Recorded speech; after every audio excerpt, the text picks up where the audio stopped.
Where news comes first. This is ABC-7 Extra. Welcome to ABC-7 Extra Sunday. Good evening, everyone. I'm Mark Ross. The Sunset Amphitheater, which will be located on the former site of Cohen Stadium, is a step closer to reality. Last month, the City of El Paso and Venue Holding Corporation, formerly known as Notes Live, officially closed on the land deal, expanding the property from 17 to 20 acres. That allows for a new design that will make it possible to hold events year-round at the amphitheater. Back in April of 2024, I visited with J.W. Roth, Venue's chairman and CEO, and then Mayor Oscar Leeser, as the company and the City of El Paso unveiled the plans to build the amphitheater. Tonight, we're revisiting the project and getting an update from Robert Mudd, Venue's Vice President of Construction and Market Expansion, and Karina Bursgala, International and Economic Development Director for the City of El Paso. And we begin tonight with Ms. Bursgala. Thank you for coming on Extra Sunday. Thank you so much for having me. All right, let's go back to the City Council meeting last month where the acreage increase from 70 to 20 was being considered, but the whole deal almost fell apart over a non-compete. Tell us about that. Absolutely. It sounds a little bit dramatic, but we had a couple of votes. So the three major changes we were looking at with City Council was increasing that acreage, as you mentioned, to help accommodate that year-round design. Some of the changes they made to the in and out on the amphitheater, but also that ambient heat for when it gets colder. Not so much of a concern in El Paso, but we've got some chilly nights. And then cooling gel, so they keep the temperature in there pretty regulated. But those accommodations from last year when it was approved to this amendment, changing that, increasing the minimum investment from $80 million to $100 million. So that's $100 million of private investment from the company. And then adding that El Paso First hiring clause for our construction and for our employment at that site. City Council had some questions about the non-compete clause, which was part of the term sheet approved in April of 2024, part of the final deal approved in July of that same year, and really has been consistent since then. So, but there was a question about the non-compete, which was basically the city cannot construct another facility of 4,000 seats or more within 60 miles of the Sunset Amphitheater, right? Correct. So it restricts the city's ability to participate in a venue of this size. And what's critical about that non-compete clause is the section that talks about it's a purpose-built development and with the intent to compete with this one. The city is involved in a public-private partnership for this amphitheater out at Cohen. We want it to be successful. We want it to be open, bringing state-of-the-art hospitality, luxury entertainment events for the residents of this town. And so it's really important to think about why would we go out then and build something that competes, undercuts our investment in this place?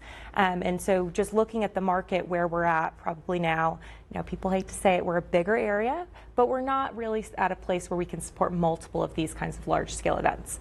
Also keeping in mind that realistically, if the city ever built something at this size, it would be similar to, you know, the conversations we had when we had the ballpark or even the multi-purpose center, which I know has been overturned, but those are kinds of projects at that level that would require bonding. And voter-approved projects were specifically excluded from this contract. We always have to abide by the will of the voters. So anything that went to a vote that was bond-related would absolutely still get built. But there was a vote Yes. that was trying to overturn that non-compete. Correct. Yes. So we had some members of council felt that they wanted to make sure that we were completely free and clear to do, you know, anything that came across our table.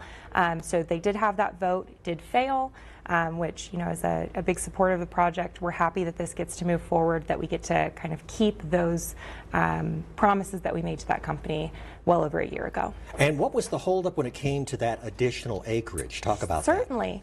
What had happened was we signed the deal in July of last year, started working through pre-construction and design, and I'm sure Bob Mudd will talk about this a little bit more, but as they started finalizing the design, adding in some of those new amenities that they've been looking at their other sites, that acreage increased. But really the holdup was title work. I'm not an attorney, I'm not a title company, so there's a lot of intricacies there, but I think most people locally know Cohen Stadium, much of the Northeast, has unexploded munitions ordinance. There's nothing to explode out there. I had to keep reminding people we're not worried you're going to get out there and step on a landmine, but we need to be very careful because you're going to have events with a lot of people in and out. So the company was looking to protect their interests there. We had to go get additional insurance coverages, really work through a lot of that stuff, and then archaeological concerns. And so it was just kind of a hold up on kind of technicality and legal thing that we worked through very, very closely. Explain the city's role in this public-private partnership. Absolutely. Is it part of the 380 agreement that's been signed? Yes. So our part of the public-private partnership, we're looking at a potential incentive package in the 31 million range. And a reminder that all of ours are performance-based. So they've got to build, they've got to construct, they have to hold at least 40 national-level touring events a year to meet that requirement. But our role really was conveying that land, so finding the site, making sure it's available. We'll be working closely with them on providing the parking in the design, and that was important to the city to have control over that parking because we want to finish developing the rest of Cohen out in line with that master plan that was approved by the community in 2018, 2019. So we wanted to make sure that we were doing that design in a way that was flexible over time to bring in some of those additional uses, and then really looking at a combination of incentives through tax increment reinvestment zone number 11. So this is a non-general fund, non-taxpayer dollar deal. And then it also included an $8 million development note, which can be forgiven if they are completely finished their performance metrics out of the Texas Economic Development Fund. You mentioned an El Paso first clause. It's part of that 380 agreement. Explain that. So this was one of the items that we did as additional consideration. So what this is that gives preference both on the construction side for local suppliers, local procurement, local builders and contractors while we're doing that. So the goal there is during construction, keep as much of that spending local, make sure that that impact is hitting our local economy.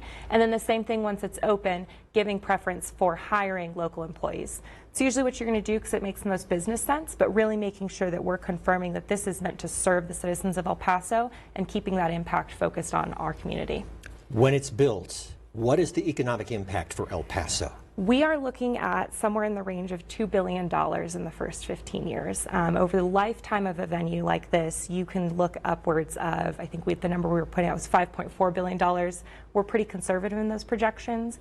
And then it just can't be overstated. That's kind of direct dollars into the local economy, but just the way that this revitalizes a key site in the Northeast, delivering on that promise to the community of the Cohen Entertainment Master Plan, the kinds of uses you get along with that in terms of hotels, looking at your additional retail, recreation, and then just really kind of bringing that life back to that area and to some of that surrounding land. It's going to be fantastic.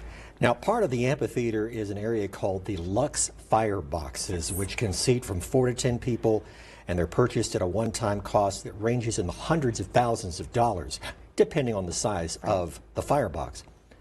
Since Mayor Johnson likes to show off El Paso, what's the likelihood the city would have a Lux Firebox at the amphitheater? It was not part of the deal to get one, but you know, Venue works very closely with their partners, so I'm not going to say zero. As you pointed out, Mayor Johnson really likes one. We would not be surprised if there's some involvement there. Just between our city manager has also said she might be interested, so. We shall see. We shall see. All right. Karina Brascala with the City of El Paso Economic Development Department. Thank you so much for coming on ABC-7 Thank you very Extra. much. And still to come, we'll hear from a representative of the company bringing the Sunset Amphitheater to El Paso. You're watching ABC-7 Extra Sunday.